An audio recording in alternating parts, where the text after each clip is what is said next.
రాష్ట్రంలో కొనసాగుతున్నటువంటి దుర్మార్గాన్ని ఎండగట్టాలి. ఆ క్రమంలో ఎటువంటి త్యాగాలకైనా సిద్ధమనేటువంటి ఆలోచనతో బీఆర్ఎస్ పార్టీలో చేరడానికి విచ్చేసినటువంటి ప్రతి ఒక్కరికి హృదయపూర్వకమైనటువంటి స్వాగతం సుస్వాగతం తెలియజేస్తూ అభినందనలు నమస్కారాలు తెలియజేస్తా ఉన్నాను. తెలంగాణ రాష్ట్రాన్ని సాధించడం ద్వారా చరిత్ర సృష్టించినటువంటి మహానుభావుడు మన నాయకుడైనటువంటి కేసీఆర్ గారు. చరిత్ర సృష్టించేటువంటి అవకాశాలు అప్పుడప్పుడు కొందరికి వస్తాయి.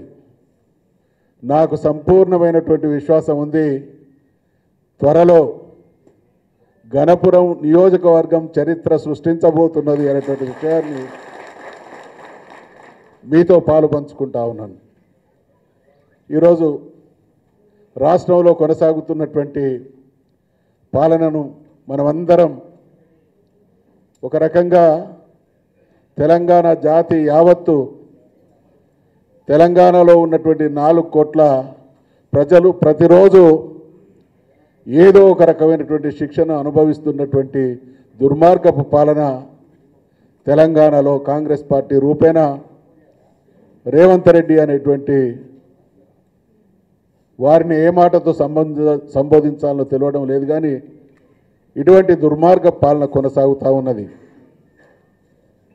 కేసీఆర్ గారు ఇక్కడ మనందరికీ తెలుసు, మనమందరం కూడా ఉద్యమంలో పాల్గొన్నాం, రాజకీయాల్లో అనేక సంవత్సరాలుగా ఉన్నాం. 2014 వరకు తెలంగాణ ప్రాంతం అంటే సమస్యల కాసారం.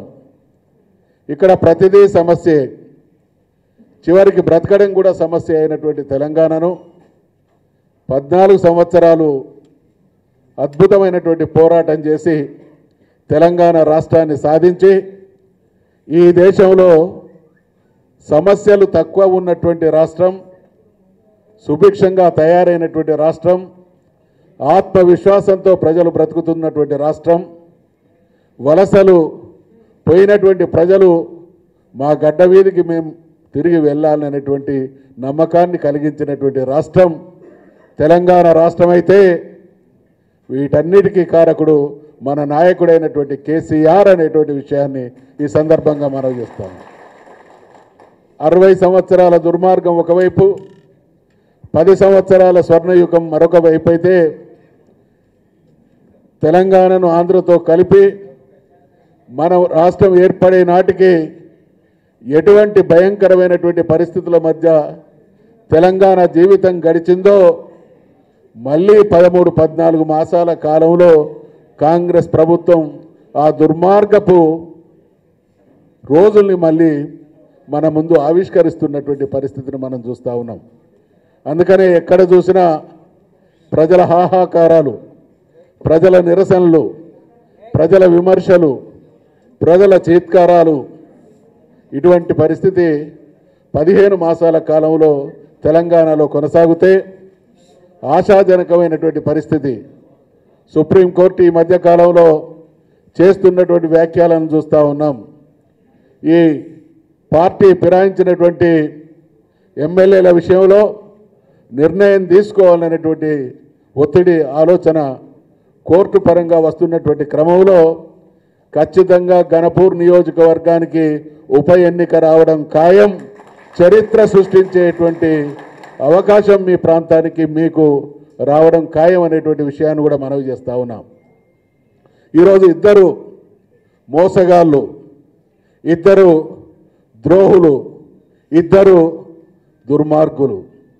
ఒక ద్రోహి రేవంత్ రెడ్డి అయితే మరో ద్రోహి కడియం శ్రీహరి అనేటువంటి విషయాన్ని మీ అందరికీ మనవి చేస్తూ ఉన్నాం. వాస్తవంగా ఆ రోజు కడియం శ్రీహరి కనుక బీఆర్ఎస్ పార్టీలోకి రాక ఉంటే రాజకీయంగా ఏనాడో సమాధి అయ్యేవాడు. మళ్ళీ పునర్జన్మనిచ్చి అద్భుతమైనటువంటి అవకాశాలు. కడియం శ్రీహరి గారి గురించి నాకంటే ఎక్కువ మీకు తెలుసు. వ్యక్తుల వ్యక్తిత్వాన్ని హననం చేయడంలో ఆయనను మించినటువంటి గొప్ప దుర్మార్గుడు ఇంకొకడు ఉండరు. ఒక వ్యక్తి తనకంటే ముందున్నాడు, ఒక వ్యక్తి తనకంటే మంచివాడైతే ఆయనను రకరకాల దుర్మార్గపు దుష్ప్రచారాల ద్వారా వ్యక్తిత్వ హననం చేయడం కడియం శ్రీహరి అనేటువంటి వ్యక్తికి అలవాటు. కాబట్టి ఈ విషయాలన్నీ గణపురం నియోజకవర్గంలో ఉండేటువంటి ప్రతి ఒక్కరికి అర్థమైనాయి. కాబట్టి మీ మనసులు కూడా ఉపలాట పడుతూ ఉన్నాయి. ఉప ఎన్నిక రావాలి, ద్రోహం చేసినటువంటి వాళ్లకు బొందబెట్టేటువంటి అవకాశం మా నియోజకవర్గానికి మాకే దక్కాలి అనేటువంటి ఆలోచనతో ఉన్నటువంటి మీ ఆలోచన నెరవేరుతుంది అనేటువంటి ఆశాభావాన్ని వ్యక్తం చేస్తూ ఉన్నా. ఇక్కడ ఈ ఇద్దరు వ్యక్తుల మధ్య రాజయ్య గారు, కడియం శ్రీహరి ఇద్దరి గురించి ఆలోచించినప్పుడు తెలంగాణ కోసం ఆ రోజున్నటువంటి పార్టీని పదవిని వదిలి తెలంగాణ కోసం త్యాగం చేసినటువంటి గొప్ప వ్యక్తి మన రాజయ్య గారైతే కాస్త ఎదురు దెబ్బ తగిలినటువంటి పరిస్థితిని ఆసరాగా తీసుకొని అన్ని రకాల లాభపడి తన వ్యక్తిగత దుర్మార్గం కోసం తెలంగాణ వాదానికి నమ్మినటువంటి కేసీఆర్ గారికి వెన్నుపోటు పడిచినటువంటి దుర్మార్గుడు కడియం శ్రీహరి అనేటువంటి విషయాన్ని మనం చేస్తూ ఉన్నాం. అందుకనే ఏ కోణంలో చూసినా, రాష్ట్ర ప్రభుత్వ పనితీరును చూసినా, నియోజకవర్గంలో ఎమ్మెల్యే దుర్మార్గం చూసినా, మంచివాడైనటువంటి మన రాజన్నను చూసినా, సమర్థుడైనటువంటి యువనాయకుడు ఉన్నటువంటి కేటీఆర్ గారిని చూసినా, మనమందరం కూడా ఈ పార్టీని బతికించుకోవడంలో, ఈ పార్టీని ఎదుటి పార్టీల దుర్మార్గం నుండి చీల్చి చెండాడడంలో ప్రతి కార్యకర్త ఒక సుశిక్షితుడైనటువంటి సైనికుడిగా మూల స్తంభంలాగా నిలబడాలి. ఖచ్చితంగా నాకు ఆ నమ్మకం ఉంది. జరుగుతున్నటువంటి పరిణామాలను చూస్తే గణపురం నియోజకవర్గం ఈ పాత్ర పోషిస్తుంది అనేటువంటి ఆశాభావాన్ని కూడా వ్యక్తం చేస్తూ ఉన్నాం. 13-14 మాసాల కాలంలో అసలు రాష్ట్రంలో పాలన ఉందా? ఏమైపోయినాయి సాగునీరు? ఏమైపోతుంది తాగునీరు? ఎటువంటి సమస్యల్ని పరిష్కరించి మనకు అప్పచెప్తే ఈరోజు ఉన్నటువంటి ఈ ప్రభుత్వానికి అప్పచెప్తే మళ్ళీ అన్నీ తిరగబెడుతున్నటువంటి దుర్మార్గం రాష్ట్రంలో కొనసాగుతుంది. కాబట్టి గణపురం తీసుకున్నటువంటి నియోజకవర్గం, గణపూర్ నియోజకవర్గంలో ఉన్నటువంటి మా సోదరులందరూ తీసుకున్నటువంటి ఈ నియోజకవర్గం మిగతా నియోజకవర్గాలకు మార్గదర్శకంగా నిలుస్తుంది అనడంలో ఎలాంటి సంశయం లేదు.